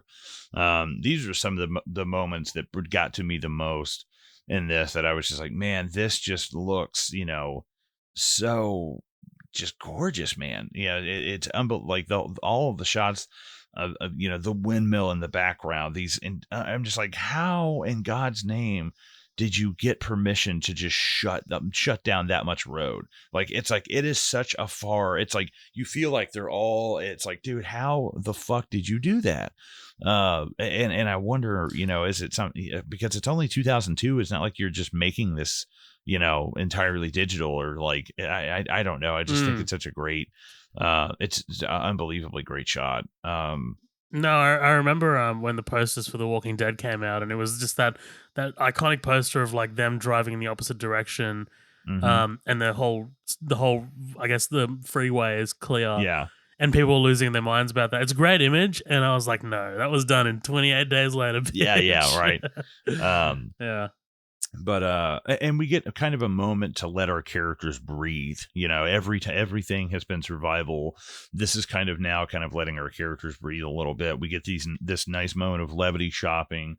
Then we come here to to have this nice kind of like a castle, little abandoned castle area. And they end up kind of just talking about their lives in a way. So is it Serena, or I keep confused. Serena. Selena. Selena. I had it written down. Selena. Selena. But and she admits, I was wrong when I said the staying alive is as good as it gets. And she sneaks an old peck on old Jimbo. On the old cheek, Jimbo, and he's smooth as fucking butter, dude. It's like, yeah, you can keep it. Like, oh, Jesus Christ. Yeah, Cillian Murphy, man, he's a hunk. Yeah, absolutely. Well, we know what he's working with. Yeah. I mean, and that's flaccid, that's coma dick, and he's still pumping. He's still pumping more than I am hard. It's crazy. He's still carrying a pipe, man. Yeah, he's carrying pipe. Yeah, he's definitely packing more than our half a breadstick. But half. Like, I just have the most visceral reaction to what you should have been like. Oh yeah, it's like that Jordan Peele meme of like him staring and sweating. Yeah, half. Half. Oh shit. They all kind of gather around the campfire. We find out that Selena's a walking pharmacy. She's got those pills. She was a chemist, which I guess that must have gone way past me the first time, because she's a pharmacist. And it's like, oh, okay, chemist. I assume that's kind of what she's getting at. But that whole it bypasses our obligatory. There's something else that's obligatory in post-apocalyptic movies, and when they go to like a drugstore or something and they steal drugs and shit, like that happens in World War Z, whatever. It's in so many things. Well, I love the fact that it was like there was that scene didn't happen because Selena had already come through and cleaned it the fuck out. It happened off screen. And what did they all end up taking, like Valium or something like that? I believe Valium. I love Frank being obviously again protective over his daughter, and he's like, give her off. Yeah, give her off for one. It's like, dude, this guy's already sleeping right next to your daughter. I think she can have half a Valium. I think we're past the point of like being worried about stuff. Yeah. Jim has some nightmares, which are really interesting. The fear of being abandoned, the flock of sheep kind of running. I really, really enjoyed all that. And he calls Frank dad. When Frank just is like, all right, and he's like, I'm cool with it. He's like, hey, Dad, I'm gonna bang the fuck out of your daughter. It's like, no, Jesus Christ. That would be the one thing, because that is the only thing that I don't like. He is a little too quick to have a strange male adult around his 15-year-old daughter. To the point they're sleeping next to each other, and I'm like, I don't know. Like, I would not be that quick to welcome them in, No. That occurred to me, but, in considering Frank as a character, and in considering that it's been 28 days without humanity, right? Like, I feel like Frank is very glass half full, right? Like, he is someone who wants the best, believes in the best, and maybe in his like doggedness to get to safety for his daughter, maybe he doesn't consider these things. You know, like maybe he's just like, I have one objective, one objective only, and that's to get to quote unquote the green place, Yeah, yeah. right? To use Mad Max terminology. And maybe he doesn't consider these things, but like I don't know. I again, a lot of this works for me. A lot of the characterization of Frank works for me because of the situation that we're in and because of the type of person that he is. I think it's believable, but I think it's just as believable of like, I want one scene of Frank being like, hey, come here, I want to talk to you real quick. And he's like, listen, if you ever even so much as look at Hannah, I will feed you your fucking balls, and be like, all right, yeah, we are on the same page. And just imagine Brendan Gleeson towering above Cillian Murphy, just staring at him in the eyes. It's terrifying. Yeah, man. it'd be almost like comedic. They all again just Banshees of Inisherin. Like I know, I need to see it. You gotta see it.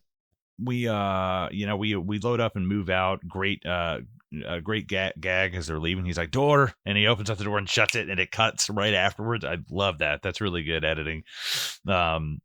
They end up hitting the road. They're getting closer to the signal.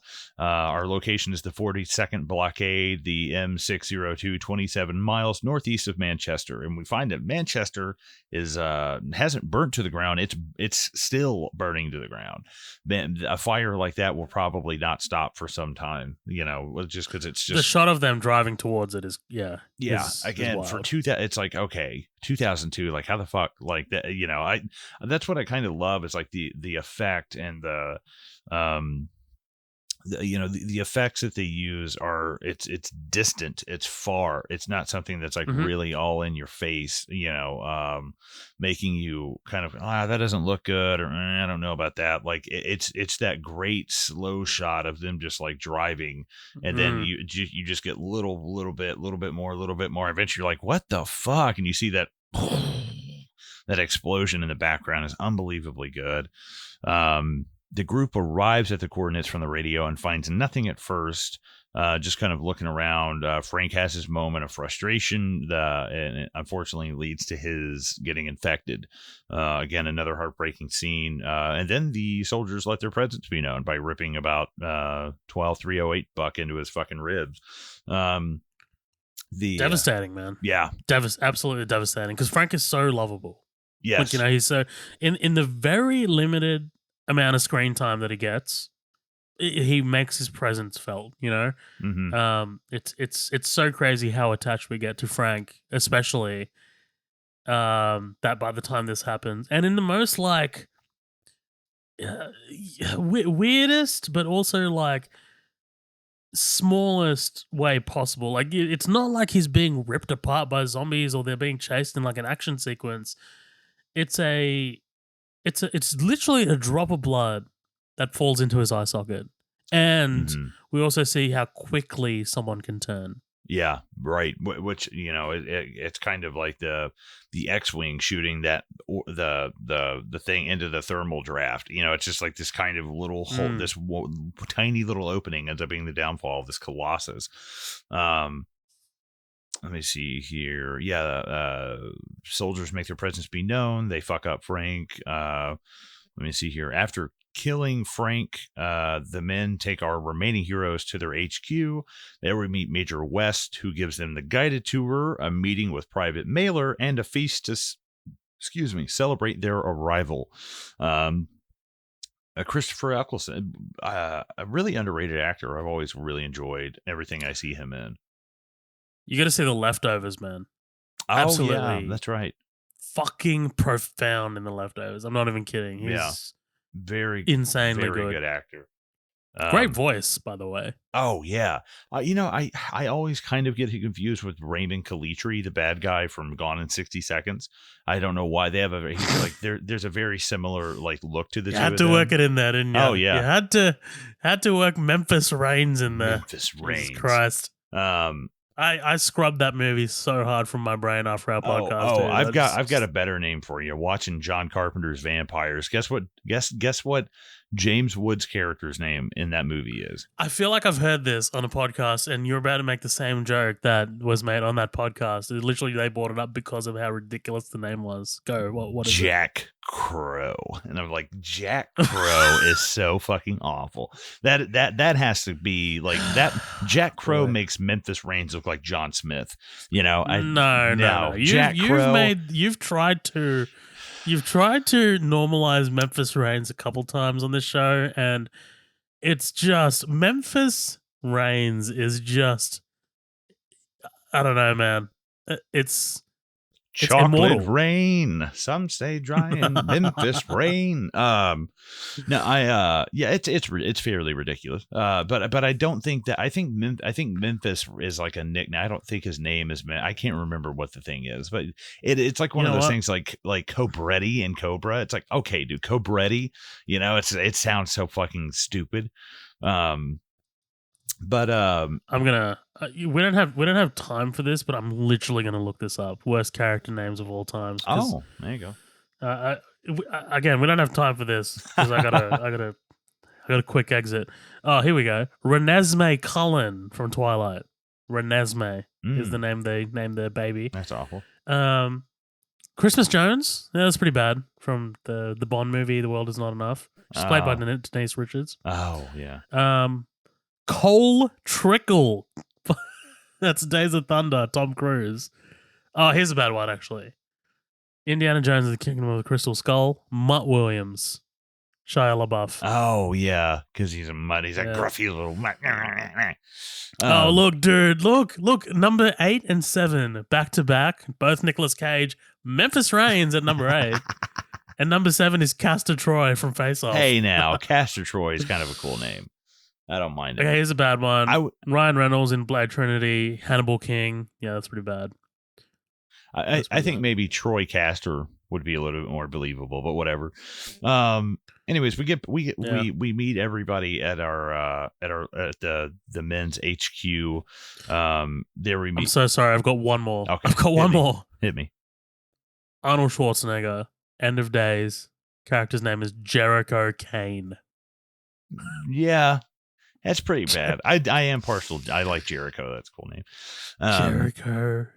But we meet Major West, who gives them the guided tour again, and we meet Private Mailer. We have this feast to kind of celebrate their arrival that ends up being a bit of a dud, and we start to kind of figure out why this feast is a little bit more important. Why exactly they're doing all this.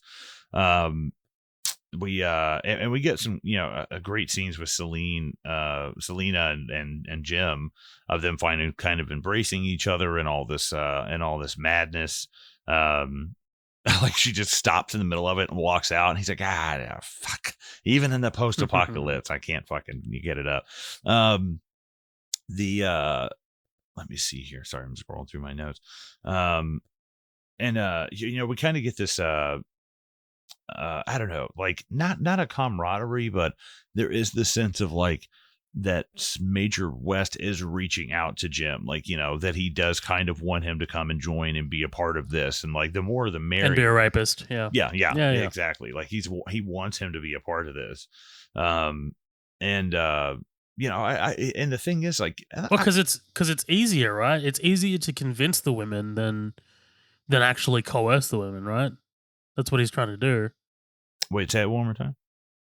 It's easier for Major West to bring Jim on board, right, and try and convince the women into repopulating rather than actually coercing them. Right. Yeah. Instead of just having them like chained to a wall. Sure. Yeah. But and there's one thing that if you told me, hey, none of these guys were actual soldiers, I'd be like, yeah, I believe you. And I 100% would believe these guys weren't, or they were like weekend warrior, like, had maneuvers like once every 6 months or something. That's I guess another trope, or I don't know, like something that a staple of zombie films is militaristic kind of like forces, but like they were kind of like a school teacher or something, like if before the outbreak. Right. Like, yeah. you see that a lot. Right. Um, we oh, sorry, let me pull my notes up here. I'm sorry, I'm watching the movie and I love that shot of the zombie running up through the sheets at them. It's so good. It's good, man. Well, Yeah, this poor fucking black guy I just know. chained up to the thing. And it kills me because For they 200 years it took us to get over this. yeah, I We're did chained kind up of. again. I did kind of think, I was like, oh, Jesus Christ. I was like, but Danny Boyle's not. He doesn't think with that American. Like, yeah, there's a black guy in chains. Like, maybe I ought to cut that out. But oh, you're telling me a British guy doesn't understand servitude? Okay, all right. well, the thing that I don't get is that they have all these like sheets hanging out there with him, and it's supposed to be dramatic. So when he runs up, he's like, we left him out here to see how long he'd die. And to see if he'd do the laundry. It's like, why did we fucking leave this shit out here? I like his plan though. I really, really to do. see how long, I like to understand the infected and to see whether you can starve them out, because it turns out you actually can, right? I mean, that's how this ends. They all supposedly die out by starvation because they can't eat anything. Right. Which is an incredibly compelling idea. I really love the way they fleshed that out in the second one as well. Let me see here. The celebration is cut short though when the front lawn is attacked by the infected. After quite the fireworks show, and I love this shoot. This is great. I think it's shot. It's awesome. Shot incredibly well. The double bounce onto like the land. He lands on two landmines. The guy's reaction. Yeah. He bounced. Yeah, I never seen that before. I loved that. But I'll be honest. This is when, I feel like the movie's tone really shifts gears, and it does lose me a little bit. And it's only because it has just been kind of like, it's been bleak, and it's been kind of like, we're fighting zombies, but as man, we're all us against the zombies. And now it's like, no, now there's these kind of people that you have to watch out for. And it's like, oh, fuck. Like, now there's this whole other kind of, enemy that I have to watch. Here's the Wes of Road Warrior that I got to watch out for now. It's just this. It's interesting that it almost loses you, because this is this to me is one of the most compelling elements of this movie. I think is the humanity. Not so much that it loses me, but it's like, even the little bit of fun that we had is now over. Frank's dead. We're not going. There's no more shopping trips. There's no more laugh. Like, sure. I don't take cards. Blah, blah, blah. It's like, no. Now we're trying to stop a 15-year-old and her friend from being brutally raped by 7 or 8 men. Mm-hmm. And I doubt these guys are going to be, taking turns and being gentle. Like, this is going to be awful. And it's incredibly. Do you see this as a realistic notion? Because I kind of do, actually. Maybe not after 28 days. I think 28 days is it's too short of a window for something like this to happen. Yeah, but 28 weeks certainly. Yeah, I think 28 weeks for sure. I think there's and also, just the fact that it's like, how much of a shit show is this military? If it's like, is this really all that's left of any kind of formal like military or government? Like, you don't have a radio that can reach another country, and it's like, I don't understand. What the fuck happened to the British SAS, bro? They're like fucking badasses, man. Right. What happened to them? Right. And it's crazy that like none of them have had the idea that Jim did of just watch the sky and look for a fucking plane. Like that absolutely kills me. That's a great shot, by the way. I don't know if we talked about that. Him seeing the plane in the yes, it's so good. We get this this great shootout with these zombies, and kind of seeing how these guys are prepared and what they're capable of. After quite the fireworks show, Jim is offered a drink by Major West, who he just flat out admits that the radio signal was put up to lure women in, and as basically a boost in morale. That's the thing, is that it is a thing about repopulation. A, it's only been 30 days, calm down. But B, the thing is, like, and you know, you could be like, well, it's a global thing. It's like, even if it is a global thing, you're not going to repopulate the whole planet by banging two chicks, Correct. you know, for 18 months Correct. straight. Like, nothing, you know, you're not going to be making anything crazy happen. But the Unless it's like spoiler alert. Unless it's like a barbarian situation where you're banging these chicks and then you wait like, let's say 16 years because these guys are fucked, and then keep going again. oh You know? yeah, yeah, I haven't seen Barbarian. But the Spoiled it. yeah, thank you. But the yeah, but the thing is, it's like, yeah, they're jumping to this automatic thing, and it's like, man, you are again, you were just kind of waiting. You tell me these guys haven't gotten laid in 30 days, and they're ready to just straight on, you know, assault these women with no quarrels about it. Like, I do. I feel like that yeah, sometimes. I feel like Don't you? 30. I'm kidding. You know, no, 29 is my limit. No, no, It's a I limit. think that 28 days is just like, part of me goes, nah, that's not enough time. But for some people, Right. it's 27 days too long. You know, Right. for some people, they're waiting for that excuse to kind of cut loose, and there is something I don't fully tempting. buy this. I don't like. Yeah, I buy the. See, I'm able to get over the hump because it's something that pushes a very dramatic idea that really kind of like makes the story a little more interesting. Is these guys after these women because of repopulation, because of stimulation or pleasure or whatever? I'm able to get over the whole idea that maybe it is too soon. hmm But yeah, yeah, it that's is what. way too soon. It is way too That soon. yeah. Well, that's what I'm saying. Like, because it's either, you know, it's kind of ridiculous, but in that ridiculousness is kind of like, yeah, it is ridiculous. That's the whole point, is that they're willing to do this. Mm, It's been not 28 weeks, 28 days. It hasn't even been a full month, and they're already right. ready to do this. There's also this idea of like this military crew who's been you know that they've been fighting the infected. Like they're hunkered down. They're doing their part for Britain, and they deserve a reward, Right. right? I Right. mean, that's that whole mentality. Right. Um, we we see them kind of well, not kind of, we see them harass Selena after the shootout, and I'm not sure what I think it's Farrell or Harrell, the sergeant who hits that guy in Sergeant Farrell. Sergeant Farrell, yeah, Yeah. basically the only one with any kind of moral compass. Yeah, basically breaks it up. You know, and we see that there is some kind of weird, like the way that Sergeant Farrell's watching them with the women, you know that something is kind of going on. And you know, and if I were Jim, I would be like, okay, we're sneaking out in the middle of the night. Like, if, like, you know, it's me and Selena against all of you. Like, no, this is not going to work. We need With to just, weapons. yeah, Yeah. we need to just creep the fuck out of here. Jim attempts to flee with Selena and Hannah, but is stopped. Only the noble Sergeant Farrell stands against his own men and is taken to be executed along with Jim. I love, and the fact that they never really explain what happens to him. You know, that he runs off one way and Jim runs off the other, and that's it. I like to think that he lives. There's your TV show, baby. Yeah, there you go.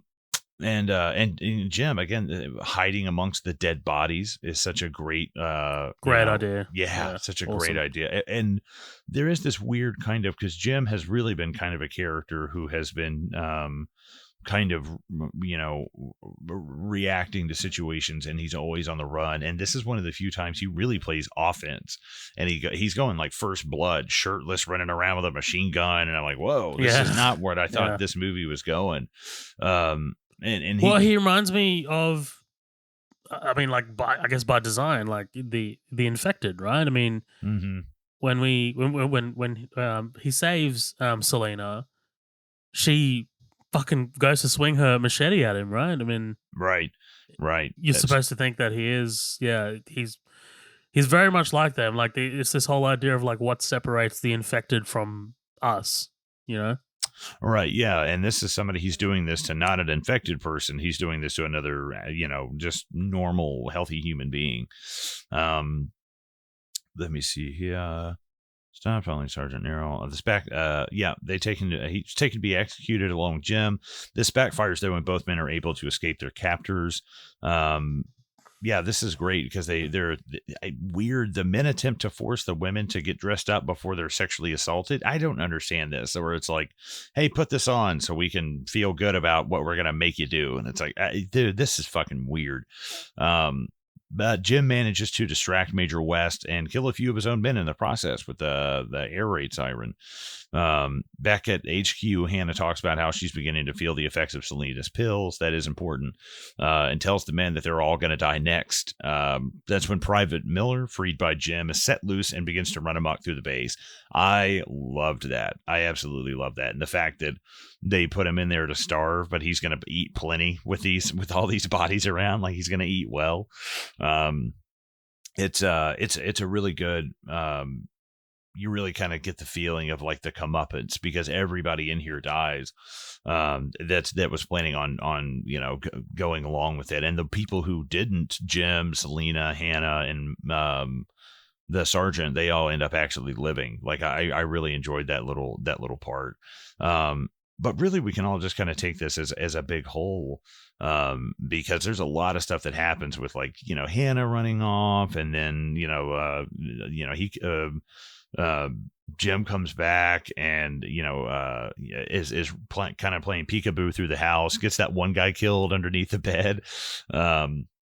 And he's playing like some First Blood shit. Like, he comes through that attic opening, he drives his thumbs in the dude's eyes. Oof. That is especially brutal.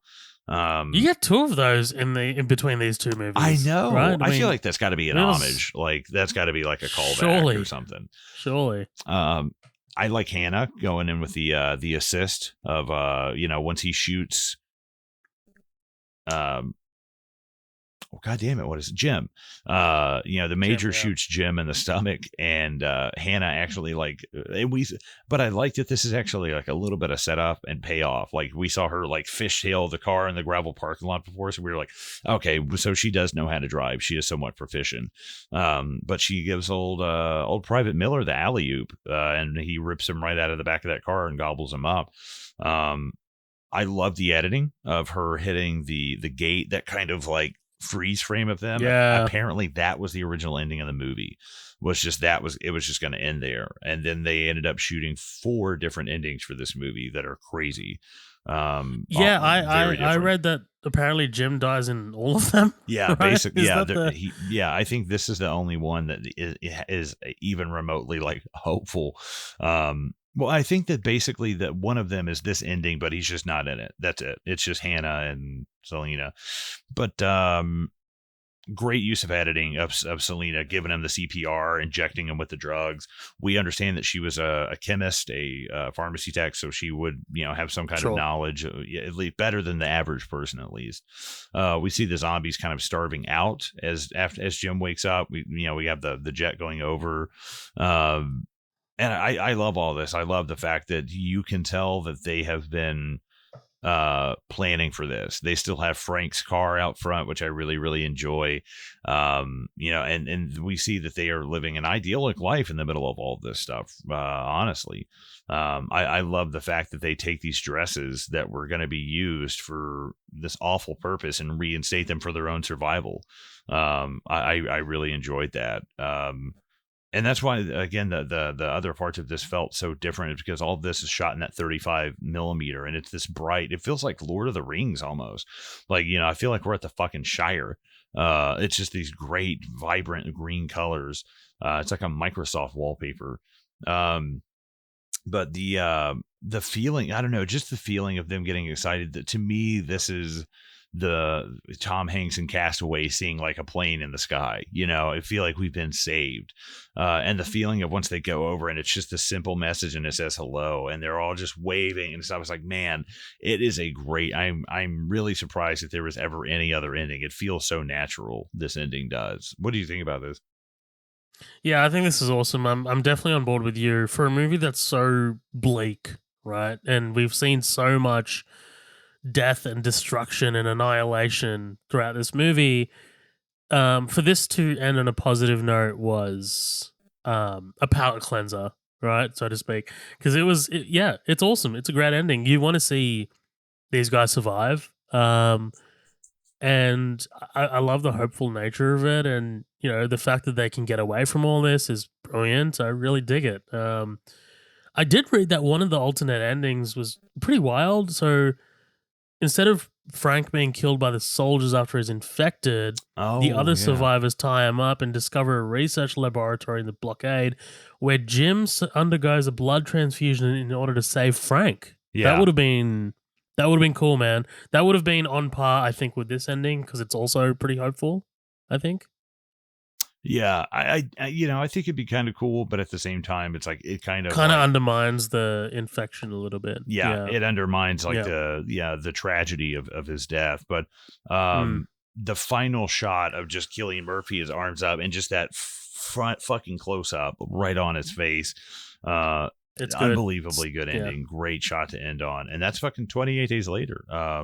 Yeah, hell yeah, baby. This was awesome. I love Yeah, this a lot. This me is too. great. Comments or final thoughts? We'll head into comments. Thank you to everyone in the after party for commenting. This was awesome. So thank you so much. Let me kick this off. So Jose Rivera, the man, the myth, the legend, Jose. Thank you so much for being a green room member. Thank you so much for being a group expert, my friend. He says, I both love and hate 28 Days Later. I love it because it's an interesting concept in my introduction to Cillian Murphy, and hate it because it helped invigorate the zombie genre, and I hate zombie movies. Yeah, look, I can take it. I can take it or leave it. Like I said, I think if it's a well done, sort of like, I think well done story. Sorry, let me start again. I think well done zombie movies really kind of take into account humanity and what we do with our rules, what we're capable of, both positively and negatively. I think the best zombie movies use zombies as an analogy rather than the driving force kind of thing. They use them as sort of like a metaphor Hmm. of, I guess, just humanity's worst instincts, or humanity's worst, basically the garbage of humanity. Right. I think the best ones, the best films or TV shows, in this case with Last of Us as well, show us what we're all capable of, whether it's great love and acceptance or great destruction in the case of the Major in this movie. So, um, yeah, let me just finish Jose's comment. He says, that being said, I've got back to a few times over the years, and that goddamn song they play when they're in the supermarket always gets stuck in my head. Oh man, I hate that. It feels like you have something stuck in your teeth. Yeah. Thanks for Thanks so much, commenting, Jose. Jose. Thank you, buddy. Yeah. I'll tackle Nathan Burkhardt. Counterpoint: I love zombie movies, but Days is my least favorite because it feels too real.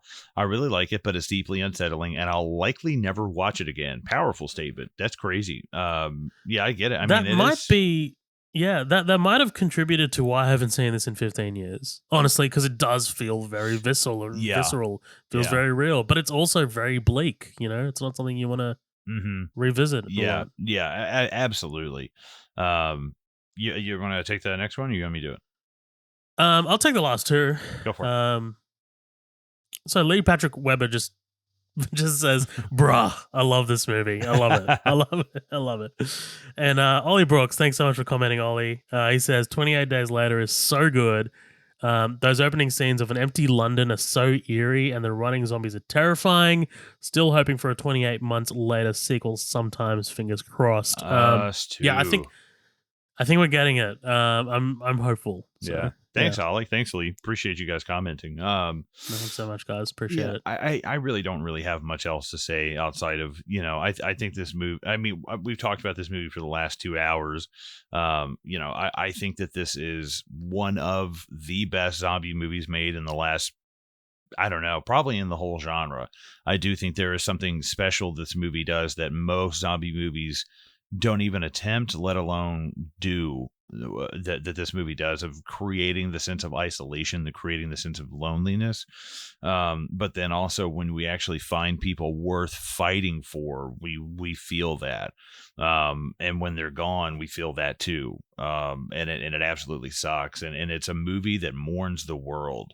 And what you think is that everything is gone and all hope is lost, when really none of that was ever confirmed. And there is kind of a thing of like, well, maybe you should wait. Maybe don't listen to what other people are saying, or how green the grass is on the other side. Maybe you should go find out for yourself before you let other people kind of, let you fill your head with what is going on in the world.